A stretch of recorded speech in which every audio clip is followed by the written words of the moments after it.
देश में कोरोना धीरे धीरे उभर रहा है। देश में कोरोना के बढ़ते आंकड़े अब कई हद तक घट रहे हैं। देश में पॉजिटिव मरीजों से ज्यादा रिकवर हुए मरीजों की संख्या ज्यादा है और देश में अब कोरोना धीरे धीरे काबू में होने लगा है।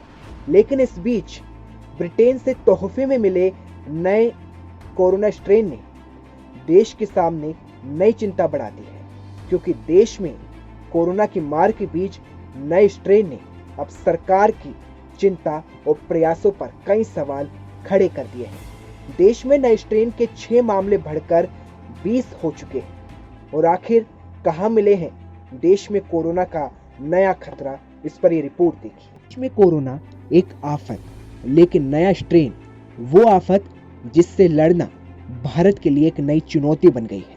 देश ने कोरोना पर काबू पाना तो शुरू किया, आंकड़ों में भी कमी आने लगी, लेकिन नए स्ट्रेन ने बता दिया कि चुनौती अभी जल्द खत्म होने वाली नहीं है।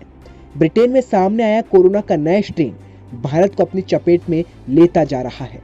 ब्रिटेन से भारत आए 20 लोग अब तक इस स्ट्रेन से पॉजिटिव पाए गए हैं।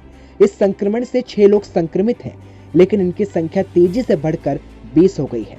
इनमें दिल्ली के एनसीडीसी लैब में 8,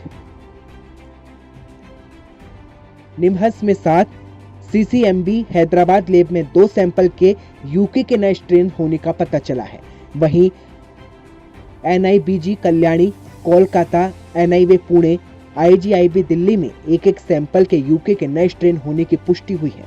इन सभी व्यक्तियों को संबंधित राज्य सरकारों के द्वारा हेल्थ केयर में आइसोलेशन में अलग रखा गया है। इनके संपर्क में आने वाले लोगों को भी क्वारंटाइन के तहत रखा गया है। सह यात्रियों, पारिवारिक संपर्कों और दूसरे लोगों के लिए बड़े स्तर पर कॉन्ट्रैक्ट ट्रेसिंग शुरू की गई है। केंद्र सरकार ने 25 नवंबर से 23 दिसंबर तक यूके से भारत आए लोगों के RT-PCR टेस्ट करने का फैसला किया था। पॉजिटिव आने पर सैंपल को लैब में जीनोम सीक्वेंस के लिए भेजा गया, जिसे पता चला कि आखिर किस वायरस के स्ट्रेन से पॉजिटिव है। वहीं 31 दिसंबर तक यूके फ्लाइट्स को बढ़ाकर अब 6 जनवरी कर दिया गया है। केंद्रीय स्वास्थ्य मंत्रालय की तरफ से दी गई जानकारी के मुताबिक अब तक Denmark, Netherland, Australia, Italy, Sweden, France, Spain, Switzerland, Germany, Canada, Japan, Lebanon और सिंगापुर के द्वारा नए यूके वेरिएंट के मिलने की खबर आई है। यानी कि साफ है कि भारत को नए स्ट्रेन के मरीजों से भी गुजरना होगा। वैसे बोलने में जितना आसान है, उतनी बड़ी चुनौती सरकार के सामने पैदा हो गई है।